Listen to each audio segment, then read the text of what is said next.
لیاری، کراچی کا وہ محلہ جس کا نام تو ہر کسی نے سنا ہے، لیکن اس کی اصل کہانی بہت کم لوگ واقعی جانتے ہیں۔ صبح کے سناٹے میں یہ تنگ گلیاں، یہ چھتیں، گھروں کی قطاریں، سب گواہ ہیں ان قصوں کی جو کبھی اخباروں میں پوری طرح لکھے ہی نہیں گئے۔ لیاری کے بزرگ آج بھی بیٹھکوں میں ایک ہی جملہ دہراتے ہیں: دنیا نے سردار عبد الرحمن بلوچ کو کبھی سمجھا ہی نہیں۔ باہر والوں کے لیے وہ صرف ایک نام تھا، ایک خوف، ایک جرم کی کہانی، لیکن اندر کے لوگوں کے لیے وہ بالکل کسی اور روپ میں یاد ہے۔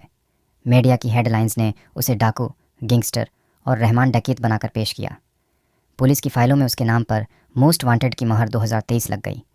ٹی وی اسکرینوں پر اس کی تصویر کے ساتھ بس خون، گولی اور خوف کی باتیں ہوئیں۔ یوں دکھایا گیا جیسے پوری کہانی بس یہیں ختم ہو جاتی ہے، جیسے انسان مر چکا ہو اور صرف ڈکیت کا کردار باقی ہو۔ مگر انہی فائلوں سے تھوڑا سا ہٹ کر، انہی خبروں سے ذرا دور، یہی لیاری ایک اور سچ بھی سناتا ہے۔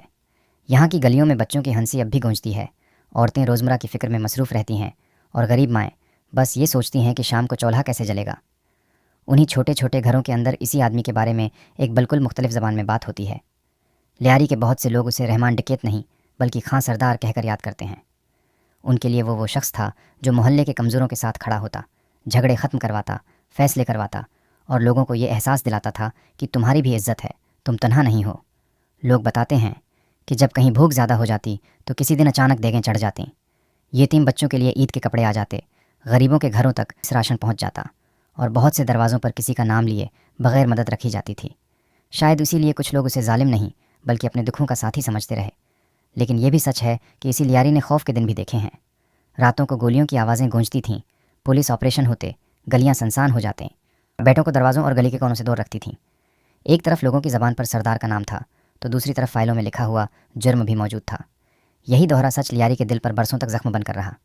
پھر بھی اس سب کے درمیان لیاری کے نوجوانوں نے صرف خوف کی پہچان قبول نہیں کی۔ وہ فٹ بال کھیلتے رہے، دھازال پھن کرتے رہے، اور اپنے لیے ایک نئی شناخت بنانے کی کوشش کرتے رہے۔ بہت سے بزرگ آج بھی کہتے ہیں سردار بلوچ نے کم از کم اتنا تو کیا کہ لیاری والوں کو یہ احساس دلایا کہ ہم کمزور نہیں، ہم بہادر اور غیرت مند لوگ ہیں۔ شاید اس پوری کہانی کا سب سے مشکل حصہ یہی ہے کہ ایک ہی شخص کے دو چہرے تھے، ایک چہرہ جو ریاست، میڈیا اور پولیس نے دنیا کو دکھایا، اور دوسرا چہرہ جو لیاری کے دلوں میں چھپا رہا۔ سچ کہاں ہے؟ شاید پورا سچ نہ فائلوں میں ملتا ہے، نہ صرف یادوں میں، وہ کہیں درمیان میں کھڑا ہے، ان دونوں سچائیوں کے بیچ۔ آج جب سورج لیاری کی چھتوں کے پیچھے ڈوبتا ہے تو یہ گلیاں اب بھی اس قصے کو آہستہ آہستہ دہراتی ہیں۔ ایک ایسا آدمی جو کسی کے لیے مکمل ہیرو نہیں تھا اور کسی کے لیے مکمل ولن بھی نہیں، بس ایک انسان اپنی کمزوریوں اور طاقتوں کے ساتھ، جس نے اپنے علاقے کو خوف بھی دیا اور کسی حد تک عزت بھی۔ شاید وقت ہی فیصلہ کرے گا کہ آنے والی نسلیں لیاری کی تاریخ میں اسے کس نام سے یاد رکھنا چاہیں گی۔